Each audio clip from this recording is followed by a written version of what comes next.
وعلیکم السلام ورحمت الله وبرکاته. یو ورور پوښتنه کوي چې یو سړی له هدیرې نه دا قبر ته چې ورسي نو هلته د قبر سره چې کوم شیان کېښودلي وي دی د ځان سره راوړي، دا څنګه دي؟ محترم وروره، د مونږ د احنافو د مذهب یو عالم تیر سوی ده. د عالم نوم عالم امام العالم محمد ابن حمزه الحصاري الحنفي. دغه عالم په عالم محمد باندې شهرت لري. د په فقه کې یو کتاب جوړ کړی ده، مجموع الرسائل، د عثماني خلافت له مفتیانو نه تیر سوی.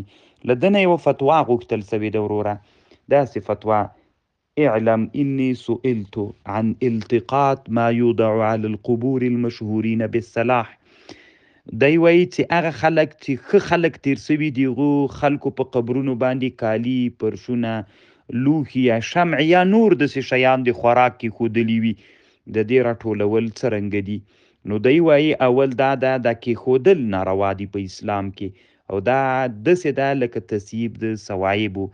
د جاهلیت په زمانه کې خلکو به د جاهلیت زمانه کې به کاپیرانو خپلو قبرونو ته اوښانې راوستلې او هغه به ورته خوشې کولې، بیا به دا د خپلو خدایانو په نومونو باندې د هغوی ته به نظر کولې او کېښودلې به یې ورته. نو دی وی دا همغسې ده. نو دا ناروا عمل ده وروره.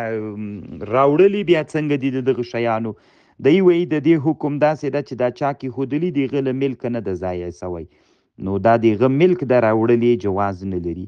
که بالفرض بیا داسې سو چې هغه سړی معلوم نه و، نو بیا تا ته دا جایز ده د لقطې په حکم. که ته غریب ولې ته یې ځان ته راوړه، او که ته غریب نه ولې بیا بل غریب ته ورکړه. دا پوښتنه خلک ډېره کوي.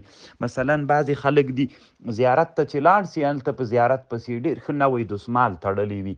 خصوصا د دیني مدارسو طالبان ډېره پوښتنه کوي چې دغه بیرغ را خلاصول، د دسمالې چې تړلي یو هغه بیرغ غوندې په شهیدانو باندې یو داسې نوي دسمالونه یې پورې تړلي وي، یا یې نوی کمیس هلته اچولی، یا یې داسې شی.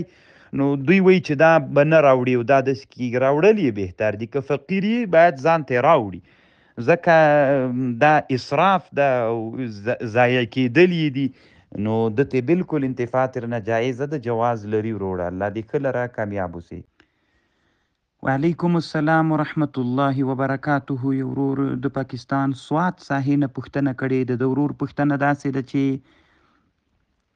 دلته یو دوه مسجدونه دي، څنګ په څنګ دي، صرف دیوال په منځ کې ده، یوه کې هم جمع کېږي بله کې هم. نو دی وایي چې په دې کې جمع کېږي که نه کېږي؟ محترمه علامه محمد یوسف بنوري رحمه الله په معارف السنن کې لیکي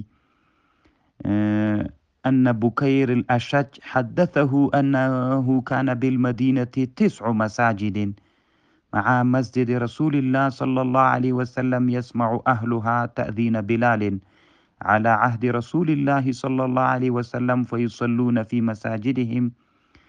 نو د دارقطني نه محترمه روایت کوي د رسول الله زمانه کې صلی الله علیه وسلم زمانه کې 9 جماعتونه و تنا د حضرت بلال رضی الله عنه اذان به ورته کېده، خو هر چا به په خپلو جماعتونو کې جمع کوله.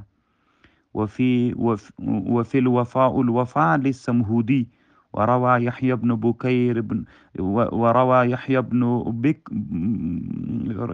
ابن بكر ابن عبد الوهاب عن محمد بن عمرو قالوا كان بالمدينة 9 مساجد يسمعون فيها مؤذن النبي صلى الله عليه وسلم فيصلون في مساجدهم.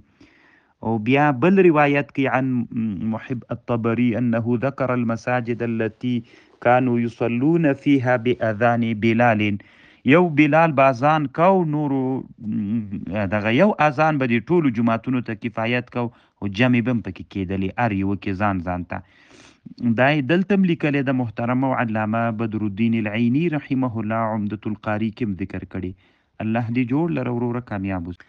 السلام علیکم ورحمت الله وبرکاته. مشارکین مجمع کاروان حماسی، الله عز وجل کند که صحتمند باشین و از الله عز وجل صحت شما را می خواهیم. یک برادر پرسان کردن که یک حاجی از حج بیاید، مردم به مبارکی او که برود به گردن اونها گلها می اندازد و پیشانی اونها را بوسه می کند. این در اسلام چی حکمی دارد؟ نو محترم، اصل در عادت در سلف یا از زمانه سلف تا امروز مبارکی در برای او کسایی که حج تمام کند و به وطن خود بگردن به اونها مبارکی کردن، این عادت سلف بودن. در این مسئله احادیثی که آمده ضعیف هستند، قابل استدلال نیستند، اما در مابین سلف، علمای سلف این عادت بود تا امروز. علما میگوید که مبارکی کردن مشکلی نداره، عادت سلف صالحین هستند. اما گلها انداختن یک شیوه شرعی نداره، یک چون احترامی او هستند انشالله مشکل نداشته باشند. اما پیشانی تقبیل کردن اونا، بوسه کردن پیشانی اونها هم در شرع مشکل نداره، چون بسیار احادیثی که آمدن در برای تقبیل پیشانی یک آدم مسلمان و عالم و امیر در احادیث آمده هستند. نو این یک آدم متبرک از گناه ها پاک شده.